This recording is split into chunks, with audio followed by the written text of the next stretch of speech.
Okay, hi guys, welcome back to QBT. It's Christmas. Well, not yet. In 24 days. No, it's the 3rd of December.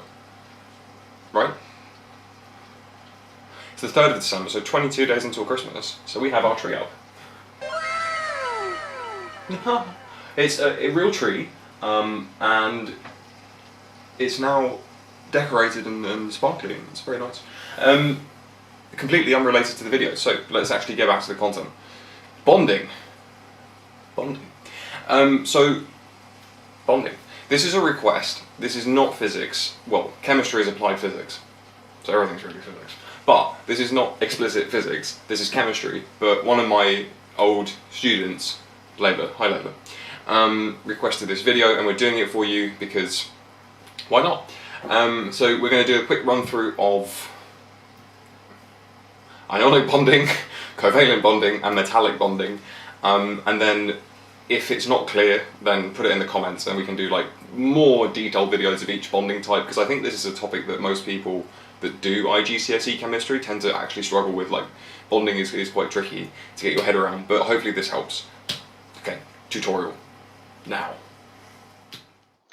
Okay, so this week is a bit different because obviously we're usually doing physics, but I had a request from one of my previous students. Hi Layla, hope you're okay. This is for you. So we've had a request, which I'm sure is probably going to be helping quite a few people. So the request is ionic bonding. This is obviously chemistry.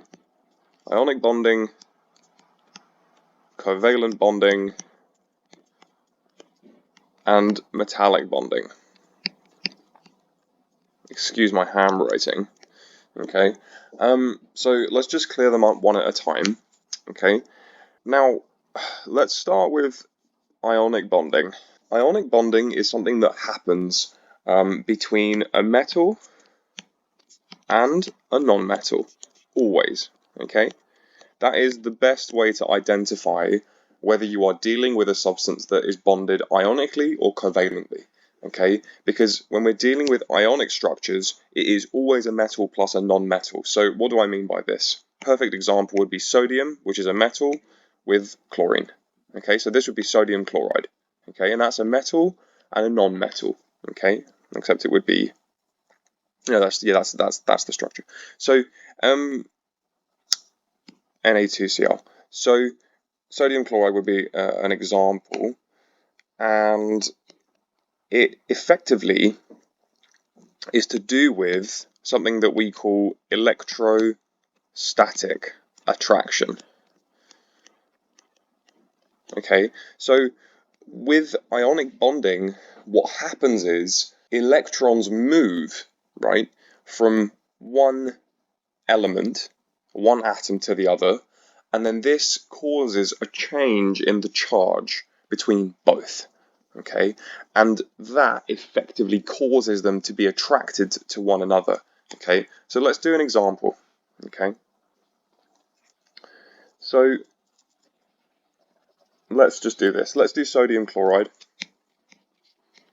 Okay, let's do sodium chloride. So chlorine is, now I made a mistake. It's not Na2Cl, it's just NaCl. I thought that sodium was in group 2 for some reason. Sodium has 1 electron in its outer shell. Okay, I think the configuration is 281. I can't remember off the top of my head. And then I think chlorine is maybe 287. No, something. Anyway, listen. Sodium is in group 1, which means it has 1 electron in the outer shell, and then chlorine is in group 7, which means it has 7 electrons in its outer shell. So the way that we would do this is we would do sodium like this, and then we would draw its outer shell, which has 1 electron in it, okay, and then the rest is full, right?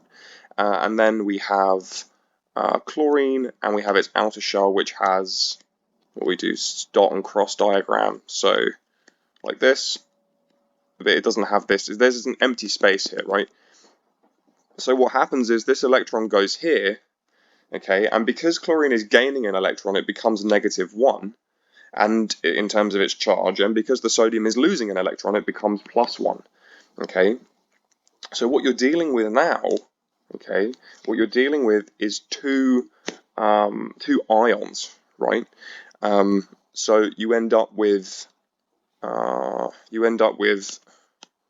sodium, which has its full outer shell now because it's lost one of those electrons.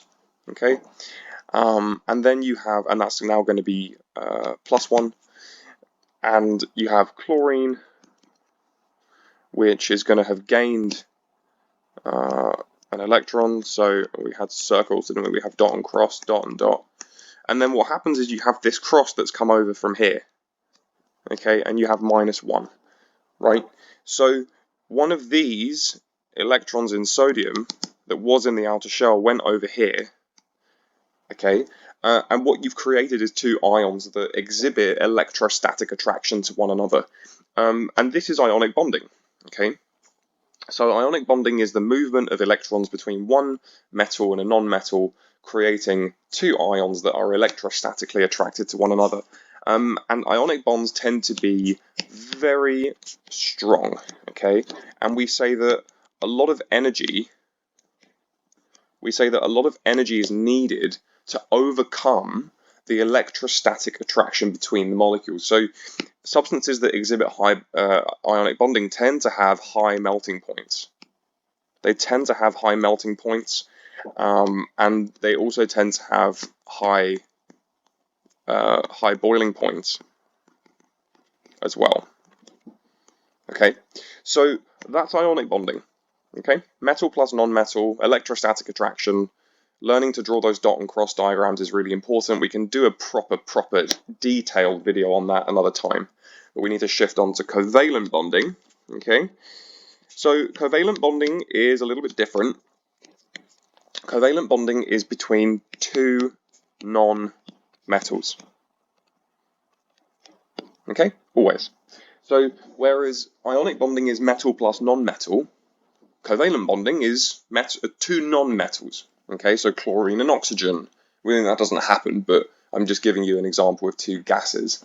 Okay, so I suppose, yeah, bromine and chlorine, hypothetically, right? Actually, you know what a good example of covalent bonding is hydrogen, is H2, right? And effectively, or even H2O, that's a good one, yeah, water is covalently bonded.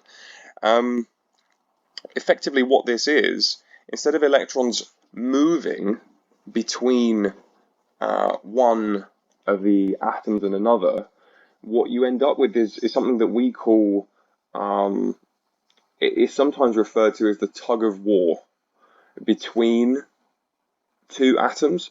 So effectively what happens is the electrons between atoms are shared. So one really typical example might be CH4. You probably see this one a lot. So this is methane, okay, and it looks like this. So you have your chlorine here, your carbon rather, which has 4 electrons in its outer shell, and then you have hydrogen, which has 1 electron in its outer shell. So what happens is you have this sort of situation, right, where you have these shared spaces, and you have the four electrons from carbon, and then you have 1 electron each from hydrogen, right?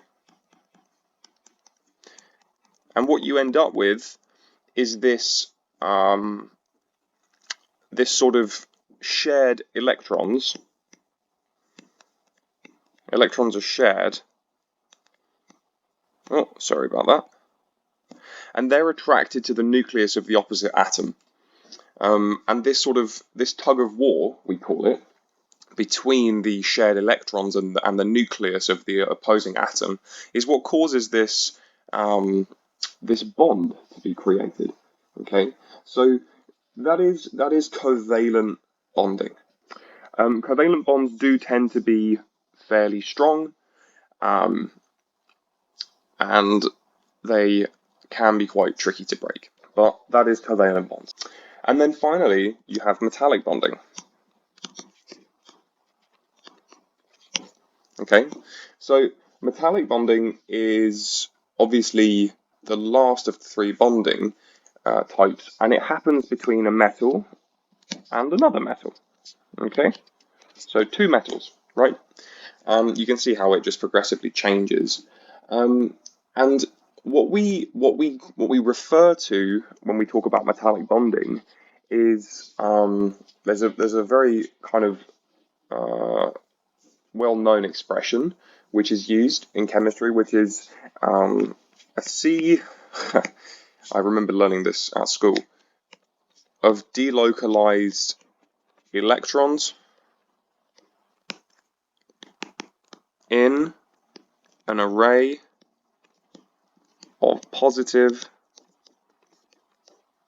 ions, right?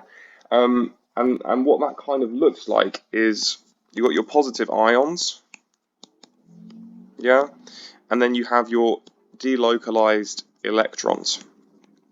Okay, so these would be E minus. Okay, and delocalized means effectively that they are kind of free to move. Okay, and the reason that that is important is because when electrons are delocalized and free to move, that means that metals, metallically bonded substances, can carry charge. Okay, because charge is the movement of an ion, right? So they can conduct electricity. Okay, so that is why substances that are metallically bonded are excellent conductors of electricity, because they have these free-flowing, delocalized electrons. Now, that sort of summarizes the different bonding types. I try to keep this as short as possible, and if we need to do individual videos which are kind of in more detail, then we can absolutely do those.